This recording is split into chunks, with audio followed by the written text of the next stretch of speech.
nos estamos refiriendo a todo el proceso de discernimiento de la voluntad de Dios, según la fe práctica, en la divina providencia. Y ahora este último capítulo, por así decir, de este proceso, son los requisitos, es decir, las condiciones necesarias para que se pueda dar de verdad un proceso de discernimiento. O sea, si no hay ciertas cosas previas, condiciones previas, entonces de hecho no va a ser posible un verdadero discernimiento de acuerdo a la fe práctica. ¿A qué me refiero? Me refiero a que yo puedo mirar la realidad desde muchos puntos de vista, ¿no es cierto? Yo tengo que, si quiero verdaderamente entender lo que Dios está haciendo en el mundo, en las circunstancias, tengo que tener fe. O sea, hay algo previo, necesario.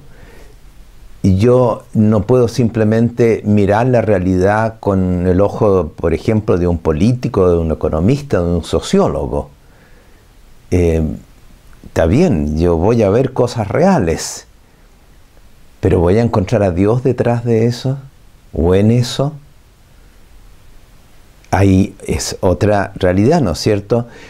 El encuentro de Aparecida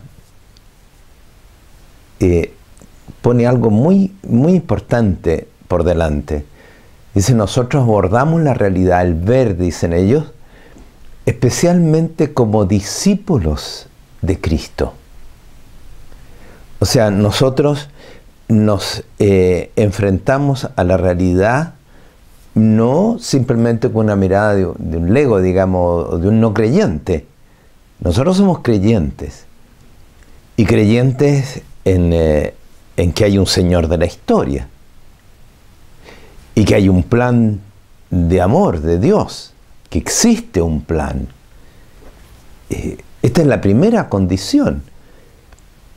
¿Cuál es la óptica con la cual nosotros miramos, observamos la realidad? Es una óptica de un creyente. No simplemente de alguien que mira las circunstancias y ve cosas aisladas o cosas reales, digamos, en sí misma, desde una mirada materialista o naturalista. Insisto, nosotros vemos todas esas cosas, pero las vemos en la fe, desde la fe, desde el plan que Dios tiene con el mundo. Nosotros sabemos que la historia va hacia algo. Y si consideramos aquí está actuando Dios, en último término eso se dirige a algo. Hay una meta, hay un sentido de la historia, hay un final, una causa, por así decir. Esto es, ¿se recuerdan a ustedes? Lo vimos al inicio. El padre dice, nosotros nos guiamos en la construcción de Schoenstatt por dos cosas, por una idea directriz y por una fuerza propulsora. O sea, él habla de una idea directriz. Vamos hacia allá, sabemos hacia dónde vamos, sabemos de qué se trata en el fondo esto. No estamos dando palos al aire, digamos. No estamos viendo aquí está Dios, pero no sabemos nada más, digamos. No.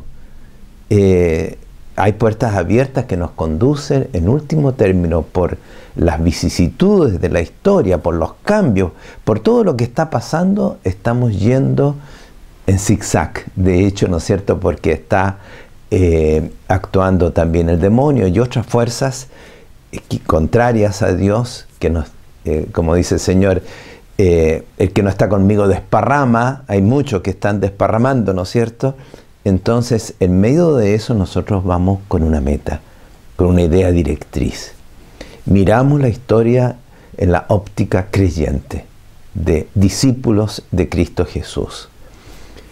Habría que agregar para nosotros, schoenstattianos, la miramos en la misma dirección con los ojos de nuestro Padre y Fundador, con los ojos del Padre Kientenich. Así como un jesuita lo mirará con los ojos de San Ignacio, un franciscano con los ojos de San Francisco de Asís. ¿Por qué? Porque en esa gran meta, en ese gran caminar de la historia, Dios a algunos les encarga cosas especiales. Y a nosotros nos encarga a través del Padre Kientenich una misión especial. O sea, esta meta se especifica. Nosotros miramos desde la fe que nos dice, ¿no es cierto?, que aquí nosotros tenemos una misión especial. El carisma que recibió nuestro Padre Fundador.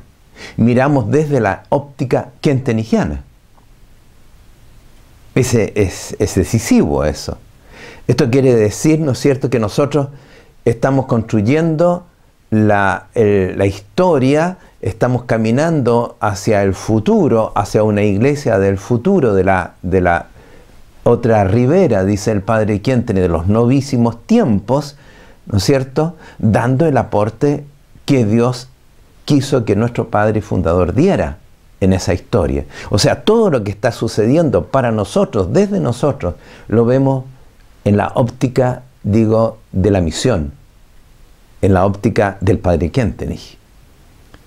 O sea, vamos a ver la realidad política, económica, social, de todo tipo, preguntándonos, bueno, ¿y esto qué tiene que ver con el cambio de un nuevo orden social, según lo miró el Padre Kientenich? ¿Qué tiene que ver esto con el organismo, la instauración del doble organismo de vinculaciones? ¿Qué tiene que ver esto con el fin de la Confederación Apostólica Universal? Con el hombre nuevo y la nueva comunidad. ¿Se fijan? O sea, nuestra óptica es mucho más específica. Dentro de la óptica, insisto, creyente de un discípulo de Cristo. Eso es lo básico. Estamos guiados por el plan que Dios tiene. Vamos siguiendo el rastro de Dios en la construcción del reino suyo aquí en la tierra. Bueno, eso es lo central, diría yo, como prerequisito. Si no, veremos muchas cosas, pero no vemos lo que Dios quiere para nosotros. Creeremos que hay puertas abiertas, pero ¿para qué? Un economista diría, ¿no es cierto?, nosotros esto nos conduce a hacer este y este juego financiero o lo que sea, o un político dirá, mira, vamos a tomar el poder aquí y acá y vamos a actuar así y acá. Está cada uno actuando según su óptica. Ahora, si dijéramos, ¿no es cierto?, un político católico, un cristiano católico, un cristiano que es economista, primero es cristiano, primero es creyente y hace una política en la óptica creyente, o se juega por una economía, una nueva economía, según una óptica creyente. De eso se trata. Eso es lo primero. En segundo lugar, Dios nos pide, ¿no es cierto? Voy a saltarme algunas cosas aquí porque es demasiado largo esto, ¿no es cierto? Pero por lo menos dar alguna idea. Nos pide cambiar, nos pide convertirnos, nos pide que nosotros nos despojemos del hombre viejo, con su mentalidad, con sus criterios, con su modo de vivir. O sea, hay una necesidad aquí de cambiar. Si yo no purifico, ordeno mi interior según el querer de Dios, si no me revisto del hombre nuevo, entonces el hombre viejo me va a jugar malas pasadas. No me va a permitir ver con claridad, diáfanamente, lo que Dios quiere. ¿Por qué? Si yo tengo instintos desordenados, ¿no es cierto? Cuando yo me enfrento a la realidad, ¿qué hago o qué no hago? va a estar muy fuerte la voz de los instintos desordenados, de la ansiedad de poder, de la ansiedad de tener, de la ansiedad de gozar, qué sé yo. Pero no lo que Dios quiere. Va a predominar en mí, digamos, no esa disposición y abertura a lo que Dios quiere, sino que hay fuerzas interiores desordenadas en mí que me llevan por otro lado. O en relación a la afectividad, imagínense ustedes cuántas animadversiones hay, cuántos rechazos hay inconscientes o conscientes, digamos, que me impiden, me frenan frente a aceptar esto Dios lo quiere. Una afectividad desordenada no nos permite mucho ver a Dios. Bienaventurados los puros de corazón, porque ellos verán a Dios también en la realidad concreta, en los acontecimientos. Eso significa una purificación, una rectificación, una conversión en nuestro ser. Piensen ustedes los prejuicios de nuestra inteligencia o la desidia de nuestra voluntad. O sea, hay un trabajo acá de autoformación, de autosantificación, de conversión, como digo, necesario, previo. Sin eso, nosotros difícilmente vamos a ser hijos de la divina providencia. Sobre todo de que se trata, digamos, no de un vivir la fe así nomás. Se trata de vivir la fe heroicamente, se trata de un camino de santidad. La santidad consiste, como decíamos antes, en cumplir la voluntad de Dios, y aquí se trata de hacerlo en forma lo más perfectamente posible. Por otra parte, yo creo que es muy importante que nosotros formemos nuestra conciencia. La conciencia sabemos lo que es, ¿no es cierto? Es una especie de brújula interna que Dios puso en nuestro interior que nos dice esto es bueno o esto es malo. Esa conciencia natural se puede deformar, y de hecho se deforma. Hay personas, ¿no es cierto?, que su conciencia no los acusa de nada malo y están haciendo algo incorrecto, algo malo. ¿Por qué? Porque está el pecado original, por de pronto.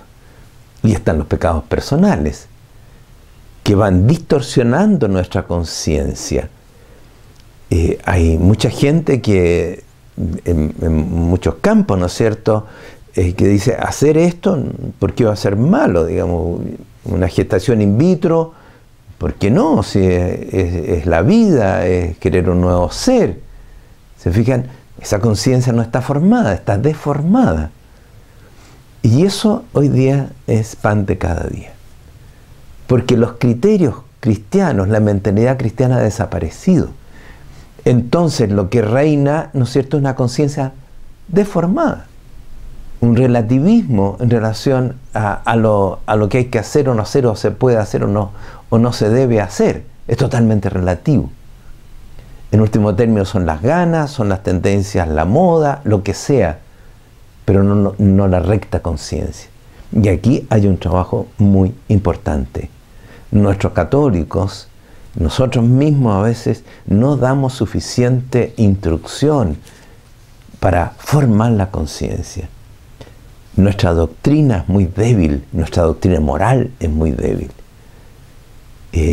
Esto es algo que es serio, digamos, porque entonces la consecuencia de vida no cristiana no resulta nomás. Y entonces quiero hablar de tener la fineza, incluso hasta las más pequeñas cosas, de seguir la voluntad de Dios, cuando ni siquiera las cosas gordas, digamos, las tomamos en cuenta como querer de Dios. Hay una necesidad de formarnos reflexivamente por el estudio nuestra conciencia, una recta conciencia, para superar, ¿no es cierto?, todo tipo de prejuicios, todo tipo de predisposiciones que nos minan interiormente y que nos hacen tener posiciones o tomar opciones que están reñidas con Dios. Piensa en todo lo que hemos hablado de cotejar con el orden de ser. Bueno, ¿qué es el orden de ser? En este caso concreto, ¿cuál es el orden de ser? ¿Cuál es el orden de ser del matrimonio? ¿Cuál es el orden de ser? Si no, vamos a tener muchos católicos, ¿no es cierto?, que van a decir, no, ¿por qué no va a rehacer su vida si tiene derecho, si es joven? En fin, fija, hay aquí prerequisitos para que nuestra óptica no se distorsione.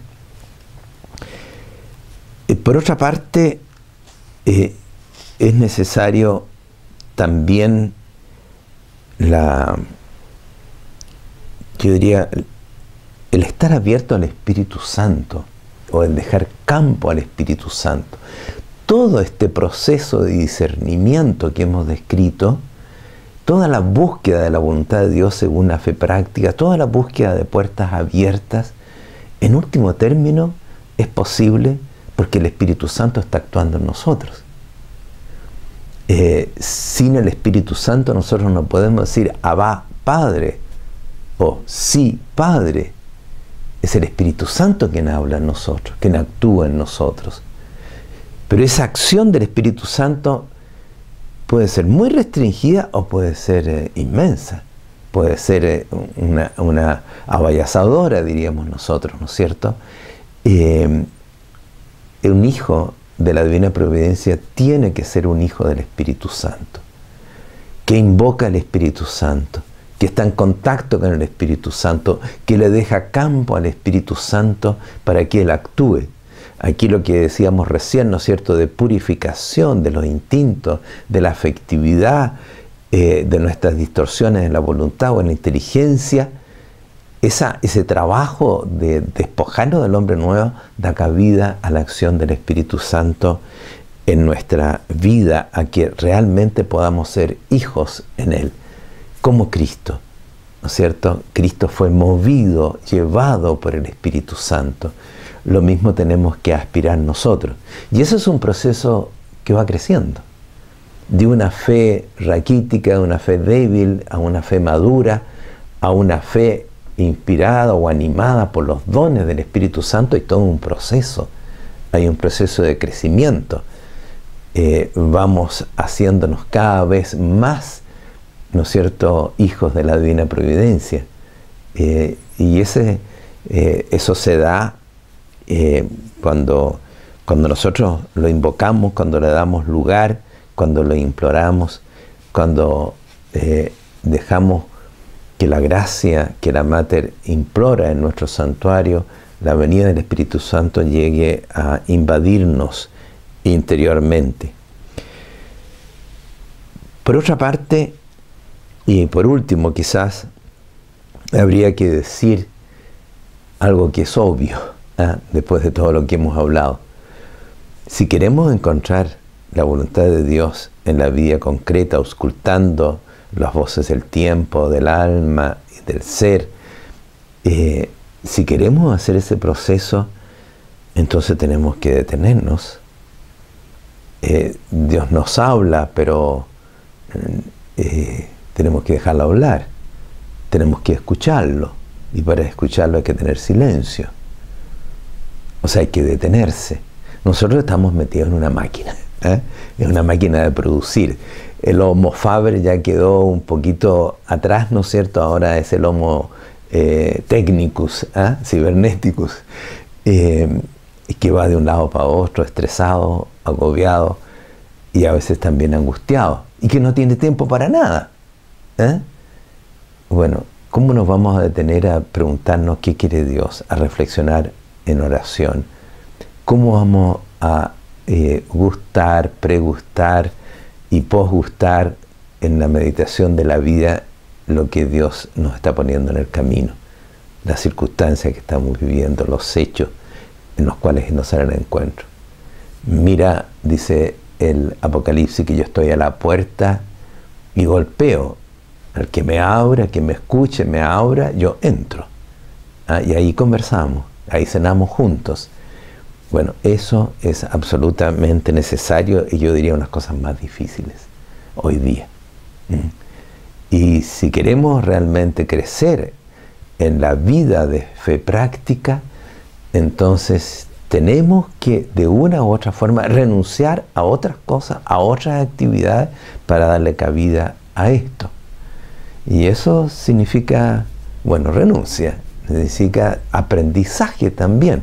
Cuando hablamos de la meditación de la vida, citamos al Padre diciendo que se necesita el ejercicio, así como San Ignacio habla de los ejercicios espirituales. Nosotros necesitamos un ejercicio de meditación, un aprendizaje, y eso no se da espontáneamente.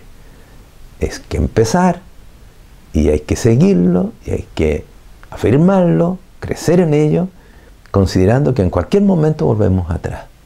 Y de nuevo nos encontramos en el activismo y en el mundo de la exterioridad. Fíjense que el Padre Khyentse ya muy temprano dijo él, tenemos que quebrar lanzas por la interioridad. Eso significa tenemos que jugarnos por la interioridad. Sin eso no hay fe práctica, digamos.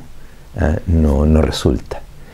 Bueno, hemos hecho un largo recorrido, hemos dedicado también mucho tiempo a tratar de comprender lo que el Padre Khyentse nos regala con este mundo, con esta cosmovisión, con esta metodología también de la fe práctica en la divina providencia. No nos queda sino pedirle a nuestra Madre y Reina que nos eduque para ser de verdad hijos del Padre Khyentse, para poder pensar, mirar, meditar y actuar así como Él lo hizo.